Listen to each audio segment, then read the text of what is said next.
Hello friends, welcome back to my channel. কেমন আছেন সবাই? আশা করি খুব ভালো আছেন।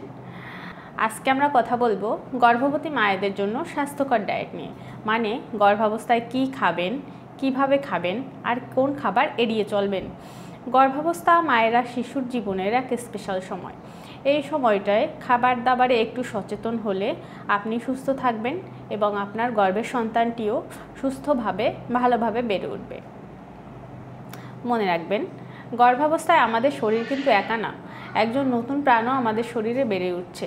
তাই স্বাভাবিক সময় থেকে একটু বেশি খাবার আর পুষ্টির দরকার হয়। তবে বেশি খাবার খাওয়া মানেই ভুরি ভুরি খাবার খাওয়া নয়। বেশি খাবার খাওয়া মানে হচ্ছে সঠিক খাবার সঠিক পরিমাণে খাওয়া। এতে মা যেমন শক্তি পাবেন, তেমনি গর্ভের শিশুর বিকাশও ভালোভাবে হবে। চলুন এবার জেনে নেই গর্ভবতী মায়েদের প্রতিদিনকার খাবার দাবারে কি কি রাখা উচিত।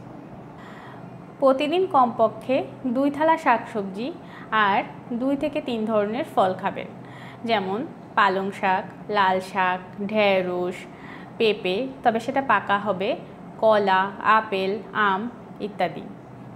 ক্যালসিয়াম আর প্রোটিনের ভালো উৎস হচ্ছে দুধ আর দুগ্ধজাত খাবার।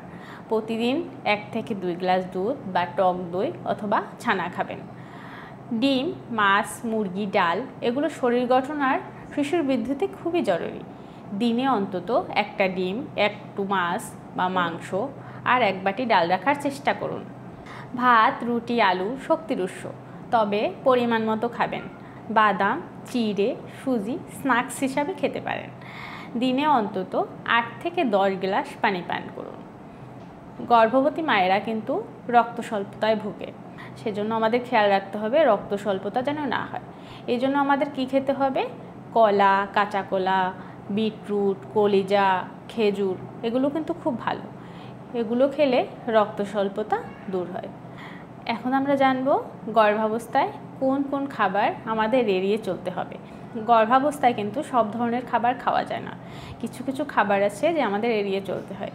সে খাবারগুলো, বেশি ঝাল জাতীয় খাবার খাওয়া যাবে না, ভাজা বা ফাস্টফুড খাওয়া যাবে না, কারণ এগুলো হজমের সমস্যা করতে পারে। কাঁচা অথবা অর্ধসিদ্ধ মাছ, মাংস এগুলো থেকে জীবাণু সংক্রমণ হতে পারে। অতিরিক্ত চা কফি খাওয়া যাবে না, ক্যাফেইন শিশুর উপর প্রভাব ফেলতে পারে। বাইরের খোলা খাবার একদমই খাওয়া যাবে না, পেট খারাপ বা ফুড পয়জনিং হতে পারে। মনে রাখবেন, সতর্ক থাকলেই কিন্তু বিপদ এড়ানো সম্ভব। অনেকেই জানতে চান, আপু একদিনের একটা ধারাবাহিক রুটিন দেন না। চলুন একটা সাধারণ রুটিন দেখে নিই। সকাল 8টা 1 গ্লাস দুধ প্লাস 1টা কলা বা বিস্কিট, 1টি সিদ্ধ ডিম খেতে পারেন। বেলা 1টার দিকে ভাত, মাছ বা মুরগির মাংস, শাক বা সবজি, ডাল অথবা টক দই খাবেন। বিকেল 5টা মুড়ি এবং বাদাম, 1 কাপ দুধ অথবা 1 কাপ চা খেতে পারেন। 1টা ফল, আপেল বা পেয়ারা খেতে পারেন। রাত 8টার দিকে রুটি বা ভাত খাবেন, সবজি বা ডিম খাবেন, 1 গ্লাস পানি খাবেন। ঘুমানোর আগে 1 গ্লাস গরম দুধ, ইচ্ছা হলে আপনি কিন্তু মধু মিশিয়েও খেতে পারেন। গর্ভবতী মায়েদের জন্য বিশেষ কিছু পরামর্শ আছে। পরামর্শগুলো হচ্ছে, কখনো একসাথে অনেক বেশি খাবেন না, বরং একটু পরে পরে খাবেন। হালকা ব্যায়াম যেমন হাঁটা, খাওয়ার পরে কিছুক্ষণ হাঁটতে পারবেন। প্রেগনেন্সির সময় ওজন বাড়বে, সেটা কিন্তু স্বাভাবিক, কিন্তু খুব বেশি যেন না হয় সেটাও নজর রাখুন।